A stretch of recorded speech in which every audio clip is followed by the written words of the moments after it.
Alunos de 2 escolas de Bauru cultivam hortas em espaços adaptados. As verduras e legumes que as crianças colhem vão parar na merenda escolar. Esses alunos do berçário se divertem no meio dessa plantação. Eles são da Escola Municipal Dalva Freitas Ferraz Costa, na zona norte de Bauru. E essas são hortas alternativas, feitas com canos de PVC. Aqui dá para plantar vários tipos de folhas, como alface, rúcula e almeirão. São ideais para serem usadas em locais com pouco espaço e muito concreto. Nós concluímos que não é pela falta de espaço que nós não podemos desenvolver esse tipo de projeto. Pelo contrário, né? Nós buscamos alternativas para essa falta de espaço. Em Bauru, 2 escolas municipais aderiram ao projeto. Alface, cebolinha e salsinha foram plantadas. Mas o trabalho não acaba aí. Para as plantas crescerem, as crianças continuam regando até que possam colher as folhas.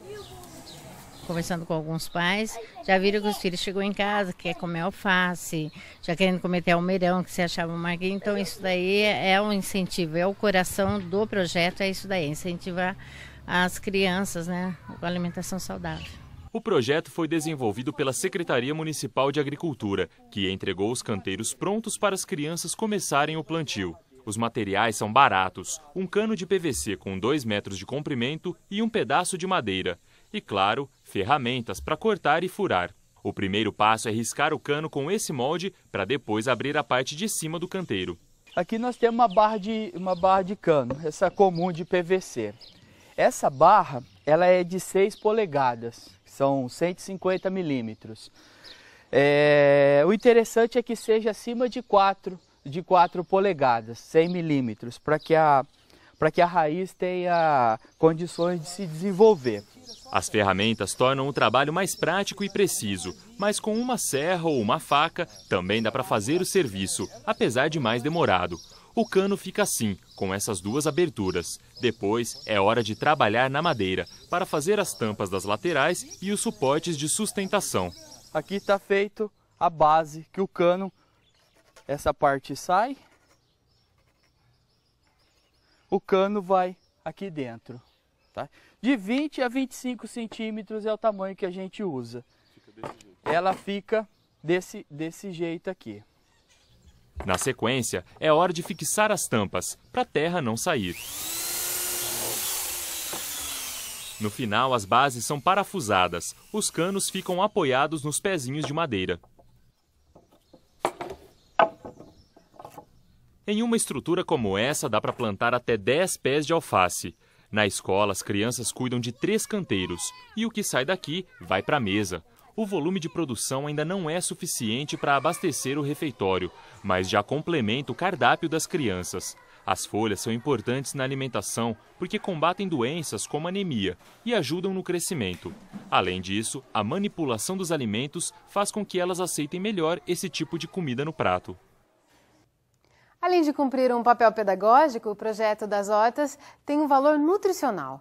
E a gente fala mais disso com a representante do Departamento de Alimentação Escolar da Secretaria de Educação, a nutricionista Laura Pola. Laura, muito obrigada por sua presença aqui. Eu que agradeço.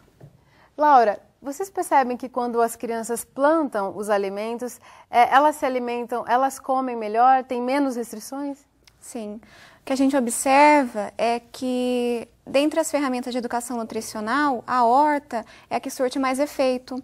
Porque quando a criança tem esse contato direto com o alimento, desperta nela um maior interesse, né, pelo mesmo, e isso faz com que a aceitação melhore. E a gente sabe que criança tem muita restrição com legume, com alface, com verduras em geral. E você indicaria esse tipo de projeto até para uma mãe fazer em casa? Você acha que ajudaria? Com certeza. Nós vemos que as crianças, quando elas têm esse contato, essa experiência concreta com o alimento, elas acabam levando esse tipo de vivência para casa, né? Porque nesse projeto de horta, elas acabam realmente aprendendo a plantar, a colher, né? E até mesmo a maneiras de consumir esse alimento. E isso elas acabam levando para os pais. E se isso for estimulado em casa, é melhor ainda, na incorporação do hábito da família toda, que vai se estender aí para a vida da família mesmo. Ficou provado que não é preciso um espaço muito grande, né, para se cultivar esses legumes. Não, esse exemplo aí da EMEI Dalva mostra que o que basta é ter vontade, né, e ter uma equipe realmente voltada para essa necessidade de não só fornecer alimentos que complementem a alimentação escolar, mas proporcionar esse momento de aprendizado para a criança, que vai ser muito significativo, né? A gente viu que a horta a produção é mínima, né? O mais importante é o que isso vai proporcionar para a vida da criança, o que ela vai levar disso, né, para a experiência de vida dela e na incorporação desse hábito alimentar. Isso é o mais interessante desse tipo de projeto. E a gente pode falar que esses alimentos são orgânicos? Sim, né? A gente não tem nenhum tipo de agrotóxico, né, sendo utilizado, vai proporcionar uma alimentação fresca, né, barata, que o custo é mínimo, né? E ele vai complementar a alimentação das crianças, porque na alimentação escolar a gente já fornece vários tipos de verduras, de legumes, de frutas, seria um complemento e essa questão do aprendizado, né, para incorporação de hábito. E por ser um alimento orgânico, ele é ainda mais saudável? Com certeza, mais saudável, porque não tem nenhum perigo dos componentes químicos, né, que a gente sabe que os agrotóxicos podem ter um efeito nocivo, né, para o organismo, principalmente da criança, que está com o sistema imunológico ainda sendo formado, né, diferente do adulto, que já tem uma resistência maior. Laura, você falou um pouquinho da questão da merenda. E qual que é a importância da merenda para essas crianças que frequentam essas escolas públicas? Bom, é primordial, né? Porque, na verdade, quando a gente pensa numa escola de ensino integral, a alimentação escolar tem que satisfazer 70% da necessidade nutricional diária. 70%? 70%. Quer dizer, a maior parte do que a criança ingere em um dia foi na escola. Foi na escola, porque esse projeto de alimentação escolar, ele na verdade passa, né, para a escola a responsabilidade de fornecer alimentação durante a permanência da criança na unidade escolar. Então, como ela permanece grande parte do dia, acaba sendo uma porcentagem significativa de necessidade que tem que suprir. E nós, né, nutricionistas que elaboramos o cardápio, a gente pensa não só na questão de necessidade calórica, mas na questão nutricional, né, de elaborar um cardápio que não forneça só a caloria necessária para a criança, mas que funcione como uma ferramenta de educação nutricional também. Por exemplo, quando a criança chega pela manhã, a primeira refeição já é um café da manhã. Isso. E o que geralmente vocês oferecem? Então, na creche, né, que seria o caso da EMEI Dalva, né, Escola de Ensino Infantil Integral, existem dois tipos de cardápios, das crianças menores de 1 ano e das crianças maiores de 1 ano, né? Pode ser 4 ou 5 refeições. Então, no caso das maiores de 1 ano, seria a entrada dela, um leite, né, ou uma bebida láctea, com pão ou biscoito. Aí ela tem o almoço, onde sempre vai ser o arroz, o feijão, um tipo de carne e uma salada. Aí ela vai ter o lanche da tarde, que vai ser uma fruta, né, ou um suco, ou uma barrinha de cereal. E aí ela, por último, recebe o jantar, que vai ser uma macarronada, uma polenta, uma sopa, sempre acompanhado da carne e dos legumes. Quer dizer, tem sempre o carboidrato, mas tem uma proteína também. Isso, a gente pensa assim, na composição, sendo almoço e jantar,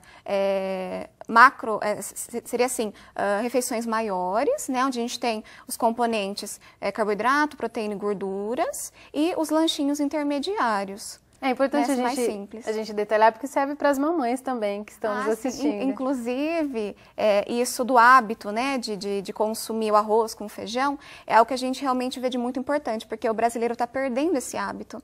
Então, as crianças, elas vão, por exemplo, final de semana, né, e... mamãe, não tem arroz e feijão, que nem eu tenho na creche, né? Que aí então, de fim de semana come pizza. É aquele hábito que a gente vê, né? Aquela transição do que é o certo, né? Que o cardápio do brasileiro é muito rico e a gente está perdendo isso, infelizmente, pelos fast foods, pela comida industrializada. E vocês percebem que as crianças aceitam bem esse cardápio na escola? Aceitam.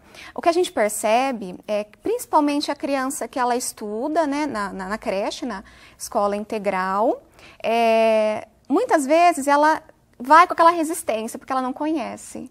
Então, o papel do nutricionista nesse sentido não é falar, ela não gosta, vamos tirar do cardápio. É pensar, ela não conhece. Então, ela vai experimentar e, a partir daí, ela vai incorporar esse hábito. Porque ninguém nasce gostando de um determinado alimento. Os hábitos, eles são aprendidos no decorrer da vida de uma pessoa. E isso é muito importante na infância, porque é ali que o hábito é arraigado. Então, é muito mais complicado quando a gente pensa de um adulto que já está com todo o comportamento alimentar formado. Mais a criança definido, não. Né? A criança, tudo para ela é um aprendizado, inclusive a alimentação. Por isso que é tão importante esse tipo de projeto, né? Numa fase em que a criança está pronta para receber várias informações e incorporar aquelas informações. Então, é interessante que ela incorpore o quê? O que é benéfico, o que é saudável para ela. Inclusive, ela aprende, eu imagino, vendo o coleguinha comer também, Com né? certeza. Na escola, existe a socialização, né? Quando elas se sentam à mesa, né? Então, aquele incentivo realmente por ver o outro comer. Nossa, se meu coleguinha está comendo, quer dizer que é bom, né? Então, elas acabam realmente incentivando, uma incentiva a outra ao consumo. Laura, muito obrigada por suas informações aqui no Nesp Notícias. Eu que agradeço. Nesp Notícias fica por aqui. A gente volta amanhã às 5h30 da tarde, ao vivo. Tchau!